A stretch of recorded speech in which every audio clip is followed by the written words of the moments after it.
ada aja solusinya untuk bisa menang. Iya. Lo ngeliatnya apakah ini memang mereka benar-benar mental juara main di B.J. Habibie di Parepare, atau memang ini blessing? Main di kompetisi yang mungkin secara level tidak seperti di Eropa, belum Iya. secara di Eropa, tapi dia bisa mengangkat tim, bisa muncul di saat-saat yang penting, yang dibutuhkan pada saat krusial gitu. Kalau diibaratkan ada mirip-miripnya juga sama Firman Utina kalau kita milik lagi gitu ya. Dia lebih mobile, lebih covering areanya lebih banyak gitu ya, lebih mungkin bisa lebih menyerang juga gitu. Persib sekarang ini lebih merata dalam bagi-bagi tugasnya, terutama untuk mencetak gol sih.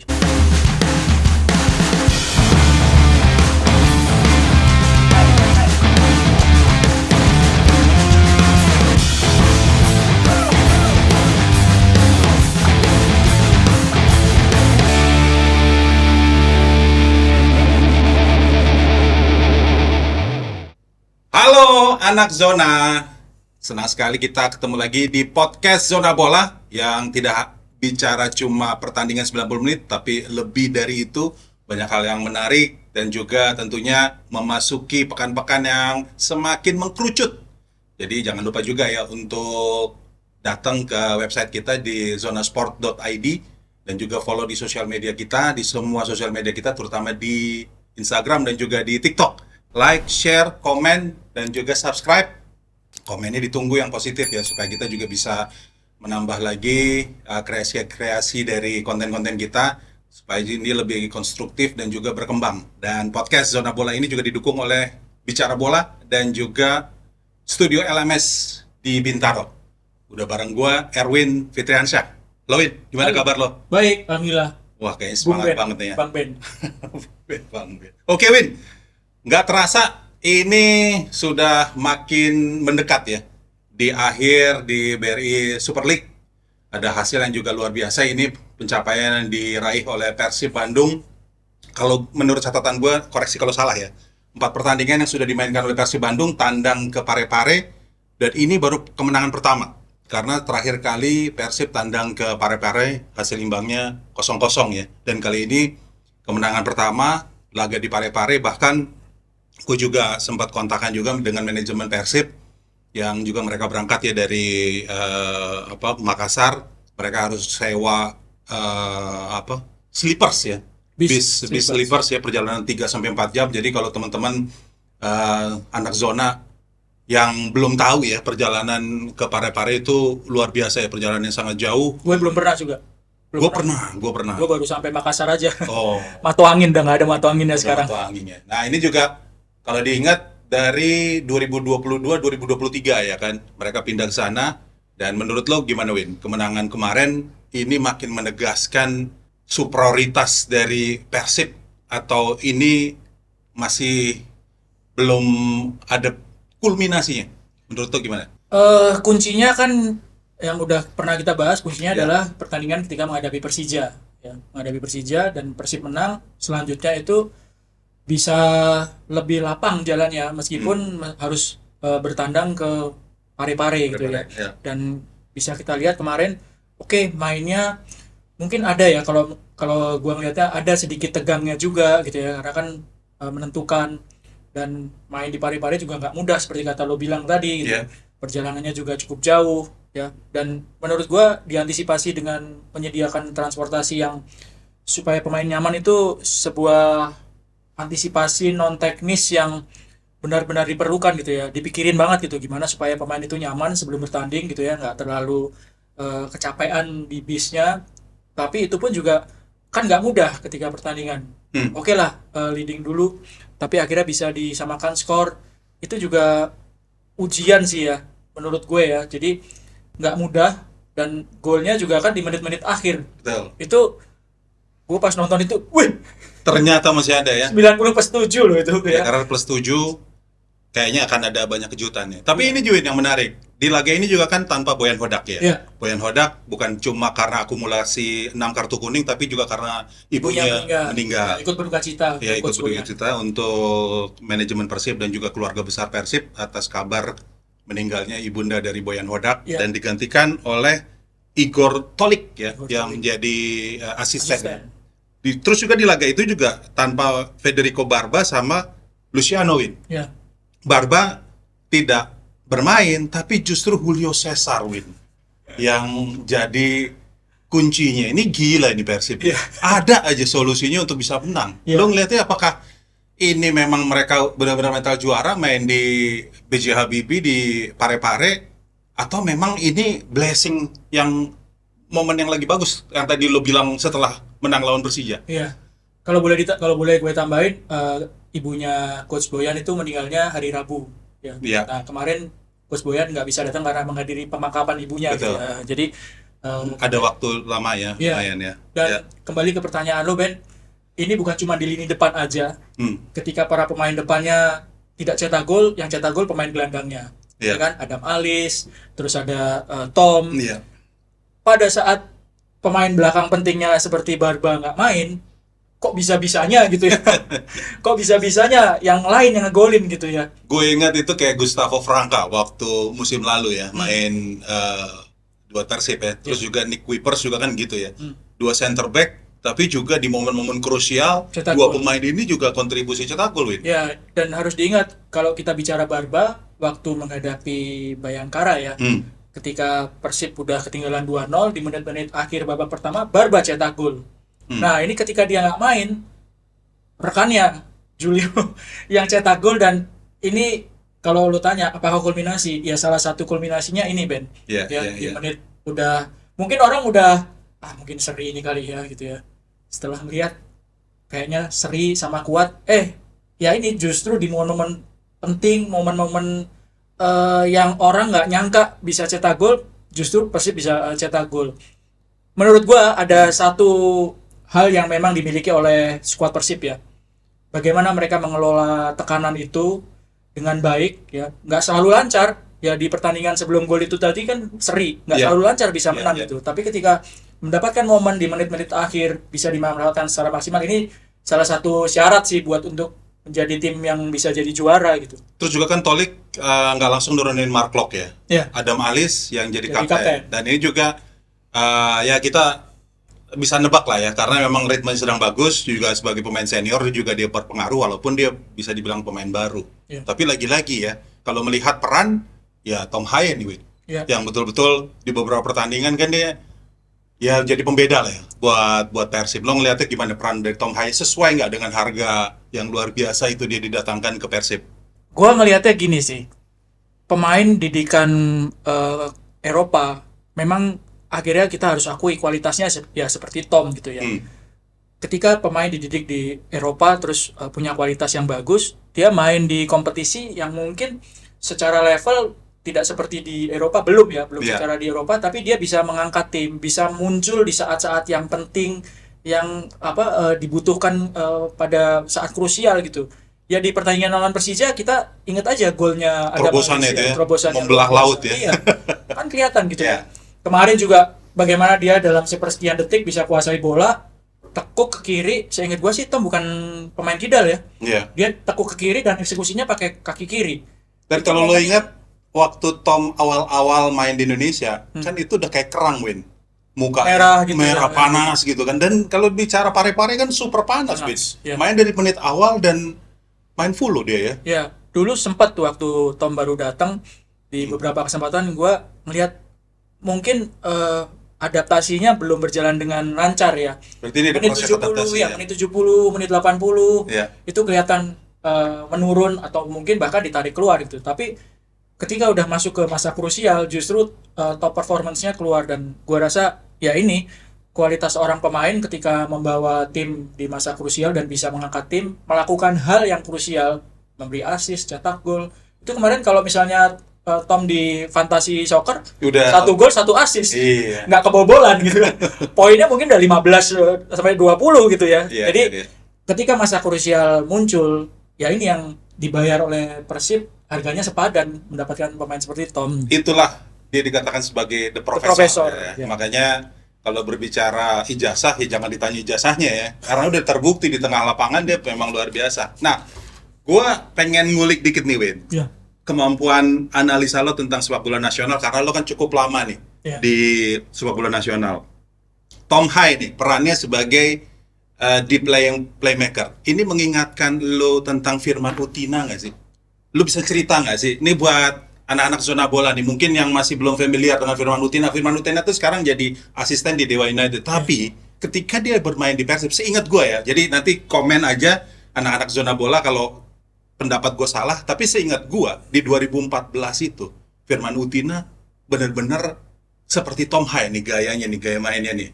Waktu juara ISL 2014 ya, waktu itu kan bareng Coach Janur ya. Lu bisa cerita nggak Firman Utina tuh gimana sih visi gaya bermainnya, sepengalaman lu di sepak bola nasional, Win? Iya, gue itu pernah disuruh nulis dari zamannya Firman di tim U20 ya, Iya. U20.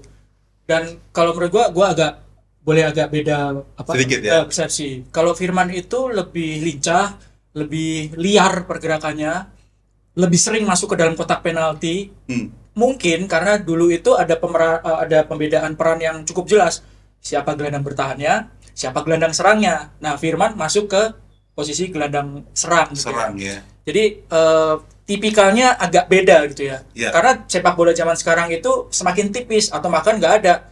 Ya udah, lo tugas lo menyerang sama bertahan itu sama-sama gitu. Tapi sekali lagi bahwa tipikal Firman dan Tom Haye itu menurut gua ada satu kesamaannya adalah bagaimana mereka bisa menjadi pemain yang krusial ketika dibutuhkan ya, dibutuhkan.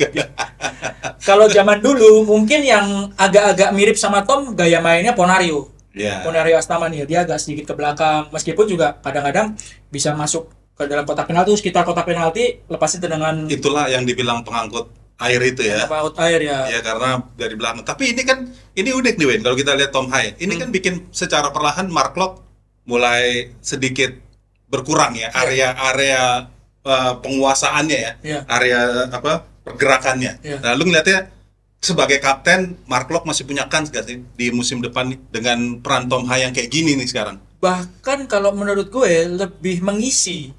Oh, jadi mainin bareng Iya, bisa mainin ya? bareng Karena kan kemarin nggak main bareng nih mereka Iya, kan? betul. Gayanya agak beda sih, Ben. Iya. Ya, kalau Mark Locke itu kalau diibaratkan ada mirip-miripnya juga sama Firman Utina kalau kita milik lagi gitu ya. Dia lebih mobile, lebih covering areanya lebih banyak gitu ya, lebih mungkin bisa lebih menyerang juga gitu. Nah, Tom itu lebih kepada udah di sekitar kotak di sekitar Area serang. bulatannya tengah gitu Iya, ya. iya, Dia yang distribusi bola. Mark Locke lebih ke destroyernya sih. Mundur lagi nih ke tahun 2000-an, Win.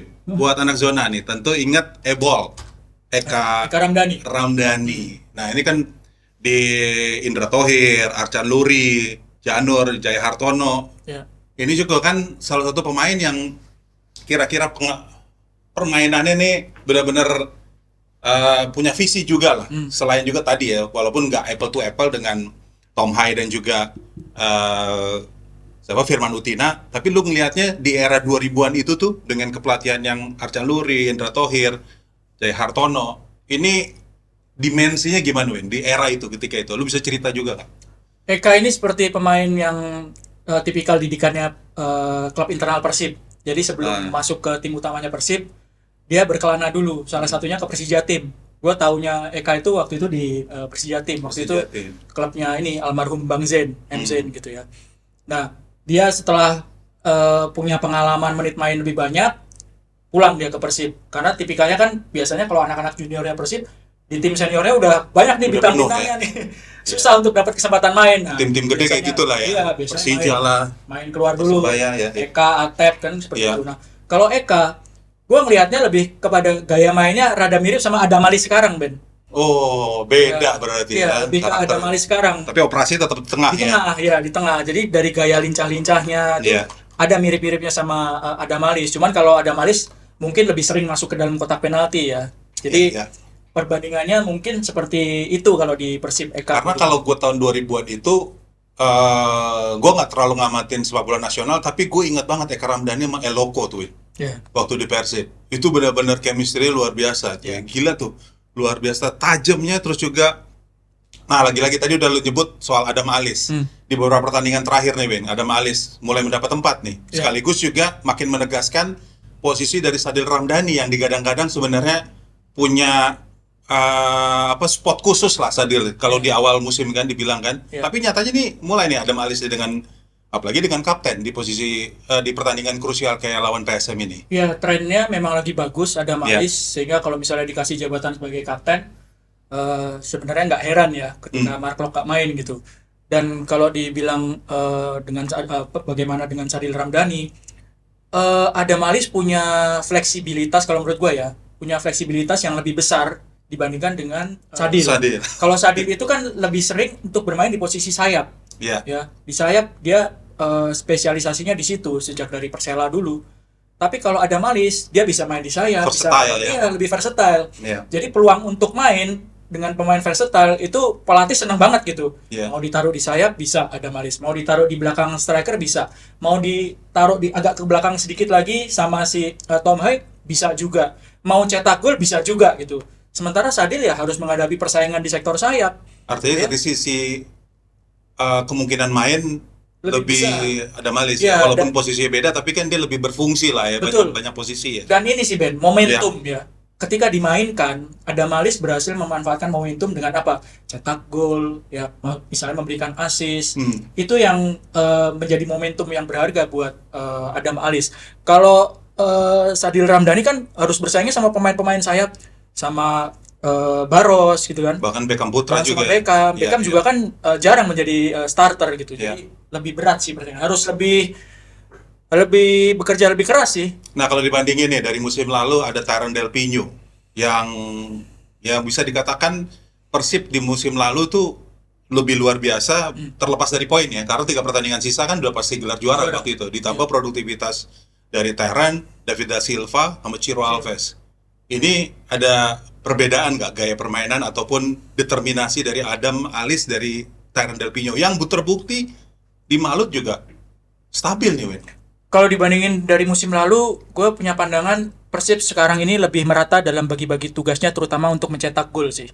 Ya, jadi ketika Ramon nggak bisa cetak gol, Andre Ju nggak bisa cetak gol, Itu masalah sih emang. Iya. Dari beberapa musim terakhir tuh Iya. masalah tuh itu Persib. ternyata tugas untuk mencetak gol itu bisa dibagi ke pemain lain gitu Iya. ya. Agak bedanya di situ sih. Kalau musim lalu kan oke, siapa yang nggak kenal David da Silva ketika main di Persebaya, ketika main di Persib jadi tumpuan. Ciro juga seperti itu. Tapi sekarang bisa dibagi rata dan munculnya pemain-pemain yang mencetak gol menentukan itu nggak diduga sama orang-orang gitu. Itu yang bikin Iya. Persib susah untuk diprediksi. Iya, jadi benar-benar semua punya potensi untuk nyetak gol, Iya. tapi semua juga punya fungsi yang rata ya. Iya, Tidak ada pilah-pilah peran yang terlalu terkotak-kotak. Iya, 90 menit per 7 yang cetak gol back tengah. Itu kan di luar di luar Nurul ya. Tapi tetap Tom Hai ya, Iya. corner kick Profesor. Ya. Kita bicara Persib tadi potensi dengan runningnya sedang bagus. Nah, anak zona nih jangan lupa juga ya. Podcast Zona Bola juga didukung sepenuhnya sama Bicara Bola dan Studio LMS Bintaro. Jadi browsing lah untuk cek-cek studio yang nyaman ini yang kita nikmatin saat ini ya. Bisa disewa. Bisa disewa pastinya. Dan lanjut kita tadi udah bicara Persib, pesaingnya nih Win. Borneo ya. Borneo nggak taunya tertahan imbang nih. Iya. Ini kalau kita bicara Premier League, tapi nggak mau bicara terlalu dalam, ini kan seperti mirip-mirip dengan Manchester City dan juga Arsenal ya, ada aja tersandung. Dan kali ini Borneo di Gelora Bumi Kartini 0-0 nih Win. Ini memang terduga sebelumnya hasil ini atau seperti apa? Karena sebenarnya penampilan dari Peralta ini sangat bagus nih, ya kan? Tapi sayang banget Juan Villa juga bagus. Tapi memang gue ngeliatnya justru jaga gawangnya nih, kipernya Ardiansyah ya, yang main bagus banget di kubu lawan nih. Menurut lo gimana? Ya, 2 pertandingan menjelang akhir musim ini kan akhirnya pertandingan Persib sama Borneo digelarnya barengan. Ya. Di 2 pertandingan sebelumnya kan ada yang main duluan, Ada selisih ya. ada selisih 1 hari itu. Nah, gue sih ngelihatnya di 2 pertandingan terakhir itu sebetulnya kedua tim Persib maupun Borneo itu sama-sama menghadapi lawan yang nggak mudah gitu ya. Kalau Borneo di pertandingan terakhirnya nanti lawan Malut, ngiranya lawan Persijap itu Borneo bisa menang gitu. Walaupun main tandang ya. Iya. Justru kalau menurut gue Persib main di PSM itu lebih berat dibandingkan dengan Borneo ngadepin Persijap. Tapi ternyata justru yang ketahan malah Borneo.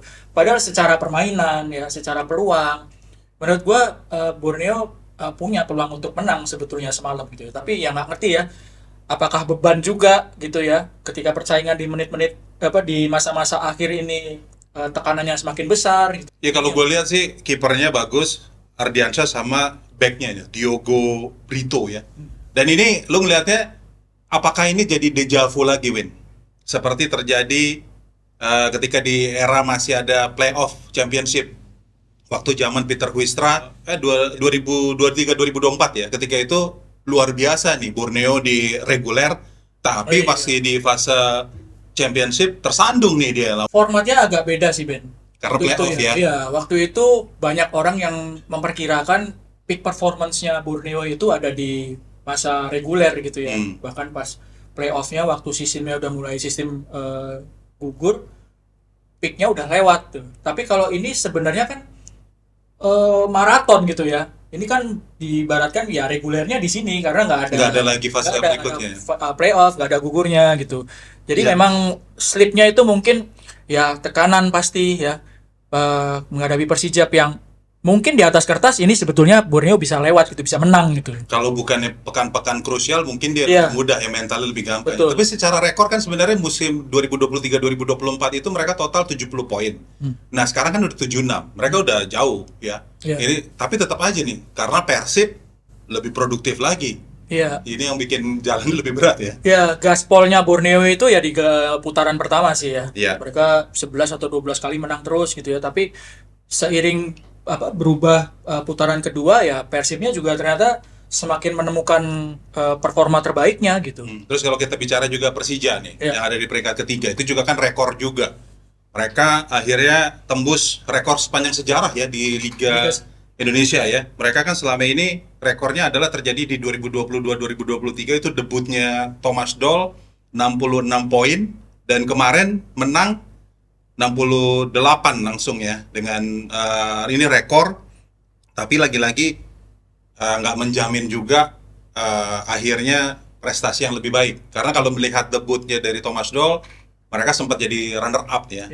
Tapi kemudian diteruskan oleh Mauricio Sousa, mereka ada di peringkat ketiga. Lo ngelihatnya apakah ini satu pencapaian yang juga bisa jadi justifikasi buat Sousa atau justru ya tetap aja lagi-lagi harus balik lagi gelar juara terakhir 2018 buat Persija. Ya, pasti ada pro kontra. Bagaimana Mauricio Sousa ini menjalani musim pertama. Tapi di sisi lain dia juga mendapatkan pemain-pemain bagus gitu ya. Pemain yang baru dan bisa langsung nyetel. Cuman di sisi lain kan tim seperti Persija pasti tekanannya akan besar. Pelatih udah dikasih pemain bagus kok nggak juara juga gitu. Bahkan di peringkat 2 pun juga out gitu. Jadi memang ada dua sisi mata uang. Oke, rekor ini bagus, mencapai melebihi pencapaian dari Thomas Doll. Tapi nggak juara juga. Nah, yang menjadi pertanyaan kalau menurut gue sekarang, apakah ini harus dipertahankan? Itu kan yang menarik, Ben. Dengan pencapaian seperti ini, melewati poin dari Thomas Doll, melewati poin terbaik, tapi hanya di peringkat ketiga. Nah, ini yang menjadi pertanyaan karena sekali lagi bahwa tim seperti Persija, Persib, tim-tim besar lah ya, itu pasti kan tuntutannya tinggi, tuntutannya juara gitu. Terus juga kalau menarik lagi ya, di 2018 waktu Teko bawa Macan Kemayoran juara, poinnya tuh 62, Bin. Di 2018. Ini kan waktu Thomas Doll 66. Tahun pertamanya Mauricio Sousa 68. Nah, ini juga kan satu perbandingan lagi, walaupun lagi-lagi ya kalau kompetisi kan selama dia masih kalah poin, ya tetap aja. Mau berapa pun dia kan peringkat 2-3 ini masih lebih bagus gitu kan. Dan ini ada kabar lagi nih menarik nih, Win. Operator Liga, I-League, kabarnya sedang mengusahakan dengan alasan jadwal yang padat dari peringkat 1 peringkat 2, which is itu nampaknya akan sudah dipastikan ya antara Persib Bandung dan juga Borneo. Untuk Asian Championship atau Shopee Cup namanya ya, Asian Club Championship, mereka mau usahakan di peringkat 3 yang memang sudah definitif ya, Persija ada di sana. Padahal kalau kita ingat di 2 tahun lalu Persija sempat mendapatkan undangan pertama nih, ya waktu pertama kali digelar ya. Waktu itu karena statusnya adalah sebagai runner up di tahun berikutnya, tahun sebelumnya mereka mendapat undangan, tapi alasannya waktu itu adalah mau konsen di domestik. Kali ini nampaknya akan diusahakan oleh Alik, dan gue yakin sih AFF tidak akan menggolkan ya, karena syaratnya untuk main di Asian Club Championship adalah peringkat pertama, peringkat kedua. Nah, lo lihatnya gimana nih, Win? Yang pertama secara regulasi, Ya. yang lo bilang tadi, ya regulasinya peringkat 1 sama peringkat 2 gitu, itu kan juga nggak mudah untuk diubah. Tahun lalu udah pernah diusahakan dan Iya. udah saklek ya, Ya, AFF ya. nggak mudah untuk diubah. Dan bagaimana dengan negara lain? Apakah mereka setuju dengan regulasi Iya. itu kan yang harus dipikirkan. Terus yang kedua adalah bagaimana kesiapan dari tim sendiri. Kalau Iya, memang kalau diizinkan. memang diizinkan gitu. Iya. Karena kan nggak mudah untuk maksudnya nggak mudah itu adalah bagaimana persiapan tim itu sendiri gitu. Karena tim yang oke, fokusnya di kompetisi domestik aja gitu. Kalau dalam tanda kutip dikasih kesempatan yang main di kompetisi antar klub Asia, itu kan yang harus dipikirin banyak gitu. Iya. Bagaimana keluar uangnya untuk membiayai, bagaimana mempersiapkan tim secara internal, pemain-pemainnya seperti apa supaya bisa bersaing di level antara klub Asia. Itu juga kan perlu, menurut gua perlu waktu, perlu sosialisasi supaya nggak terkesan dadakan sih, supaya ya kalaupun tampil ya nggak malu-maluin gitu. Terus ditambah juga ini, Wen, yang terkadang tuh jadi kendala di liga kita ya. Ketika di level yang lebih tinggi, itu kontraknya pemain habis, Win. Ya. Jadi kadang-kadang memang kompetisi-kompetisi kayak di level AFC ya, untuk level Asia, misalnya di Indonesia misalnya dapat jatah di ACL2, sekarang kan bisa masuk fase grup ya, tidak melalui kualifikasi 1 ya.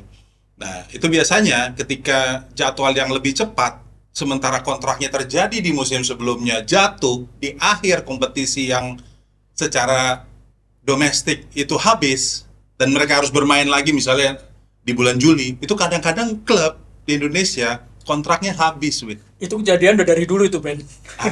Ini Jadi kebanyakan klub di Indonesia itu kontrak pemainnya 1 musim atau paling banyak 2 musim gitu. iya, kalau pertandingannya nambah, ya kan? Itu jadi masalah. Ya, Ya. ketika pertandingannya nambah sementara pemainnya sudah habis kontrak gitu, kayak ya nggak bisa tampil dengan full tim gitu. Iya, Itu atau tarkam ya. ya.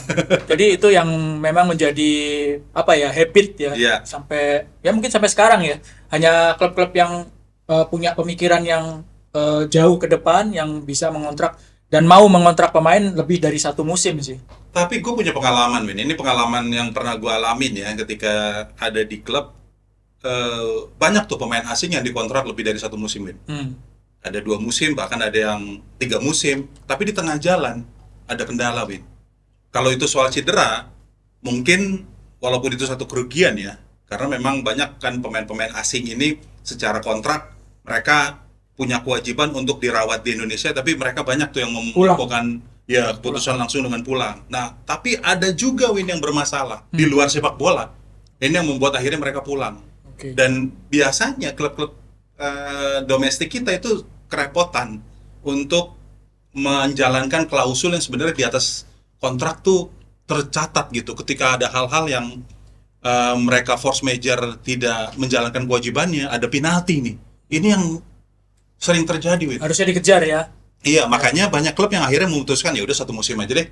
Kalaupun nanti ada opsi-opsi pertandingan-pertandingan tambahan, mungkin akan dikontrak jangka pendek, prakontrak dan segala macam. Itu sih yang membuat kesulitan ya, banyak banget klub-klub di kita kayak gitu. Iya. Terus kalau kita bicara opsi nih sekarang nih ya, hitung-hitungan juara nih. Gua mencatat nih ada 4 nih opsi buat skenario yang terjadi ya. Pertama, kalau di pertandingan terakhir dua-duanya menang, udah pasti Persib. Persib juara. Kedua, Persib menang, Borneo kalah, Pasti juara Persib. pasti juara. Ya. Kemudian kalau Persib seri, Borneo menang. Borneo menang. Nah, ini opsi terakhir, tetap Persib Persib juara. karena Head to head-nya menang. itu dia. Lu bisa cerita lebih detail nggak? Ya, di apa kalau misalnya poinnya sama, Ya. itu yang dilihat adalah head to head-nya ya. Dan Persib menang karena main 1-1 dan menang 3-1 ya. Iya. Jadi secara head to head Persib bisa jadi juara kalau misalnya Persib seri dan Borneo menang.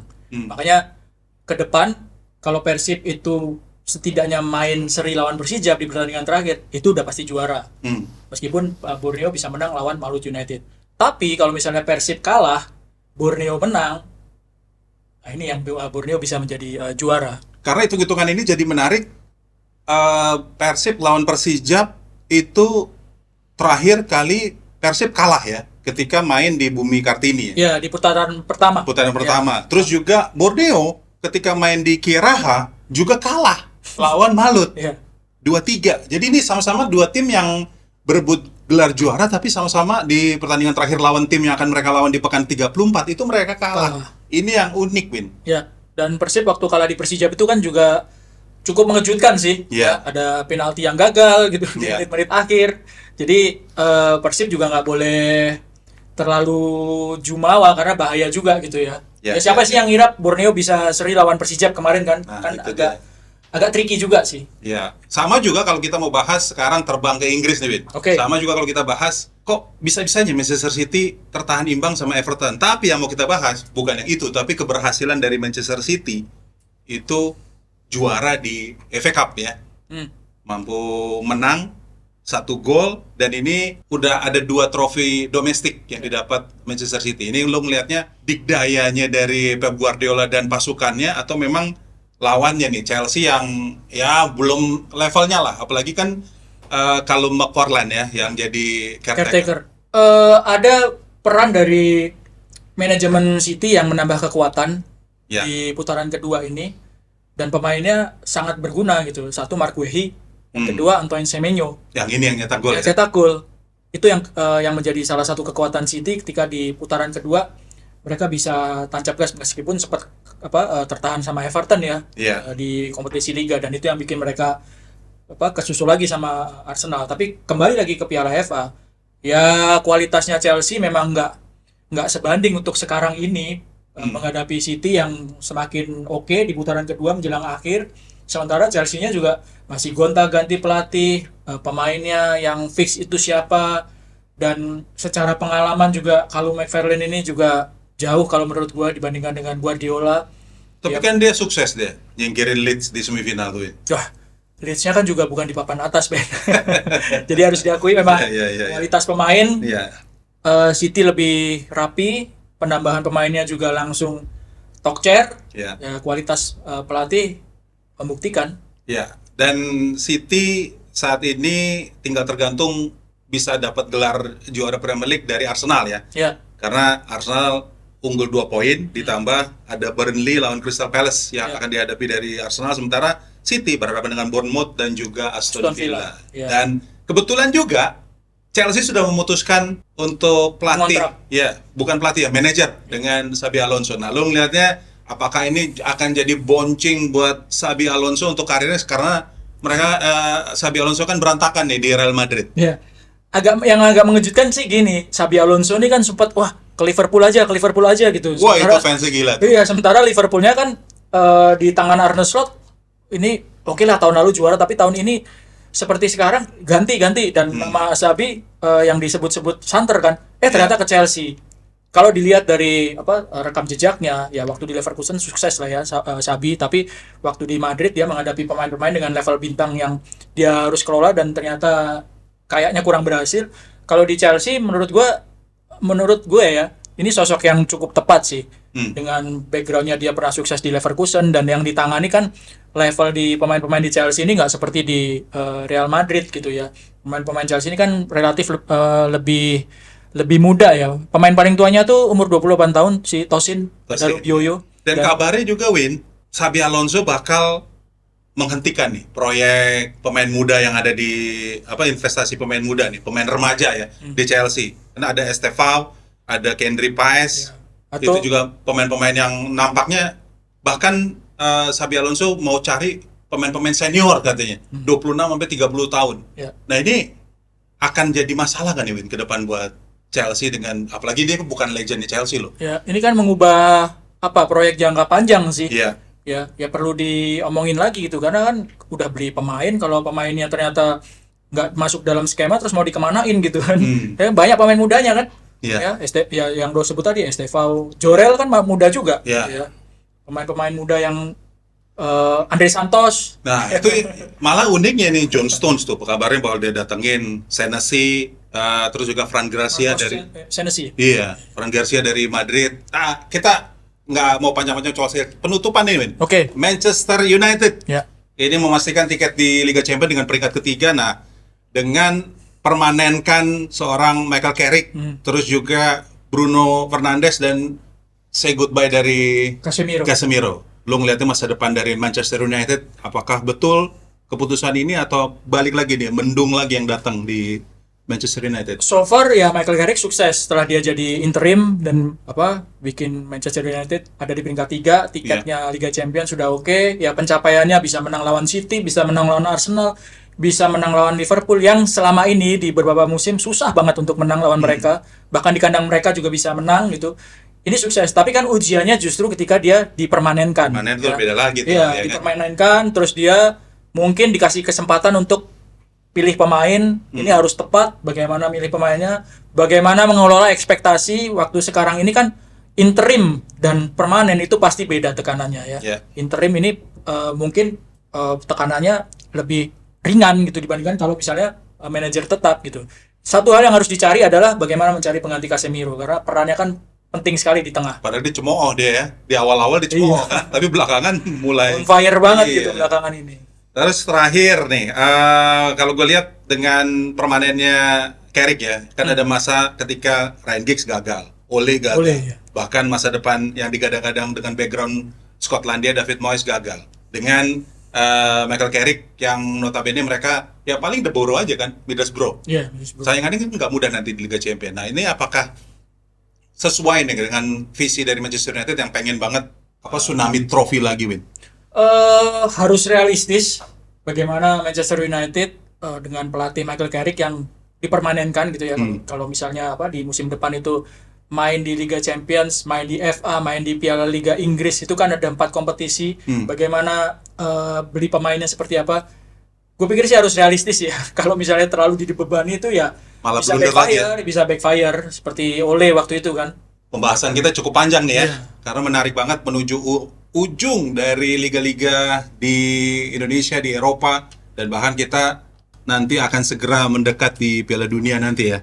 Thank you Win, udah ngobrol-ngobrol di Zona Bola, dan itu dia akhir dari pembicaraan kita di segmen kali ini, dan terima kasih ya buat anak Zona yang sudah menyaksikan podcast kita, dan jangan lupa untuk visit zonasport.id, terus juga sosial media kita, dan juga like, share, komen, dan juga subscribe tentunya. Kita pengen juga ada masukan-masukan yang konstruktif dan juga positif dari anak Zona. Dan terima kasih juga Bicara Bola dan LMS Studio yang sudah mendukung terus ya program kita. Dan gue Ben Harsitorus, Erwin Fitriansyah, ada di belakang Titus sama Dika. Mohon pamit, kita ketemu lagi di Zona Bola berikutnya ya. Salam anak Zona.